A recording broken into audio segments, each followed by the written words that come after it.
59-year-old Pamela Groves is behind bars after she exposed a 15-month-old toddler in her care to several drugs that killed the child. The incident occurred at 6:08 p.m. on the 24th of June 2022, when the paramedics responded to an emergency call of an unresponsive baby at a home located at 105 Oak Hill Drive in Athens, Georgia. When first responders arrived at the scene, they rushed the little girl to a local hospital and was then transferred to the Children's Hospital of Georgia in Augusta.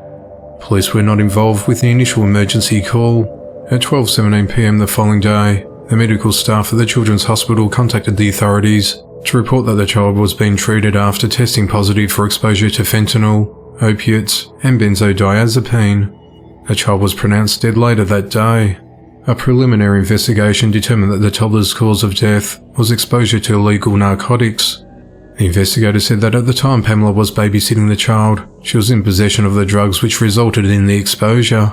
On the 27th of June, Pamela was arrested and charged with 1 count of felony murder and possession of a controlled substance in connection with the baby's death.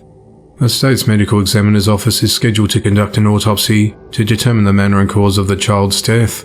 The authorities said that the investigation into the baby's death remains ongoing.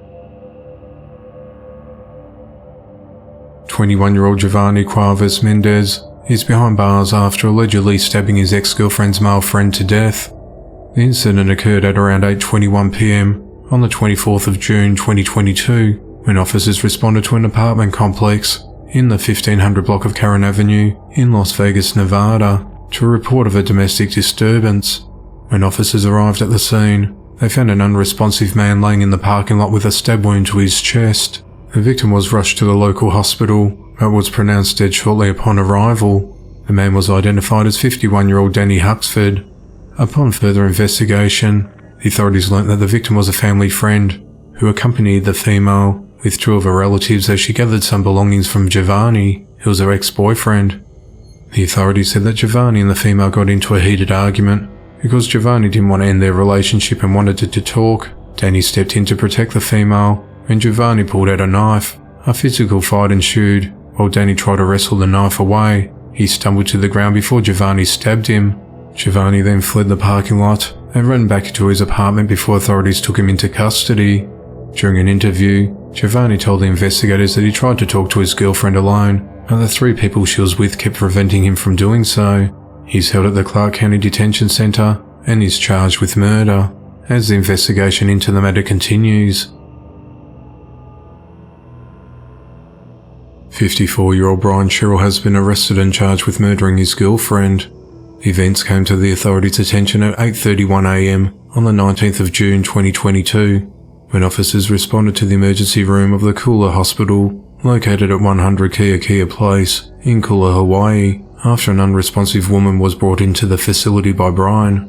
When officers arrived, they learned that 42-year-old Angela Johnson had been pronounced dead on arrival by the attending emergency room physician.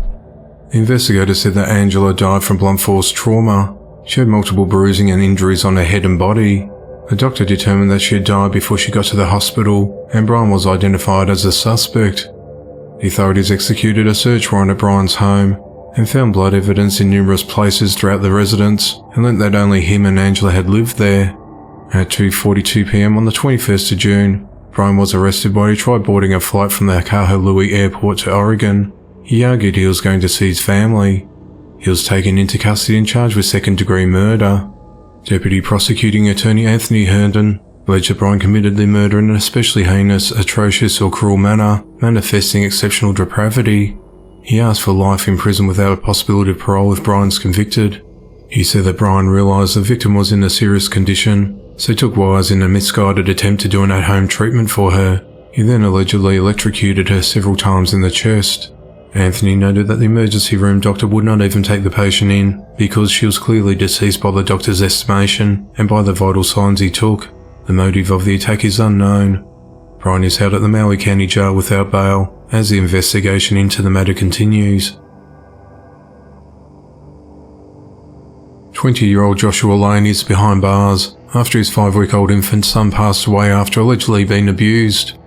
On the 26th of June 2022, the authorities were alerted to a report of suspected abuse after an unresponsive child was brought into the Centennial Medical Center in Nashville, Tennessee, by the boy's parents. The doctors determined that the infant suffered life-threatening severe head trauma with little to no brain function, bruising, and a healing fractured rib. The child was stabilized and transferred to the Vanderbilt Children's Hospital for more specialized care. Upon interviewing the infant's father, Joshua told the authorities that he had zoned out and may have shaken the child. He acknowledged that the bruising to his son's knee was due to him pinching the baby. Joshua was arrested on the afternoon of the 27th of June and held at the Davidson County Jail. He's charged with 2 counts of aggravated child abuse, and his bond was set at $150,000. After the baby's passing, he's since been additionally charged with first-degree murder and is currently ineligible for release.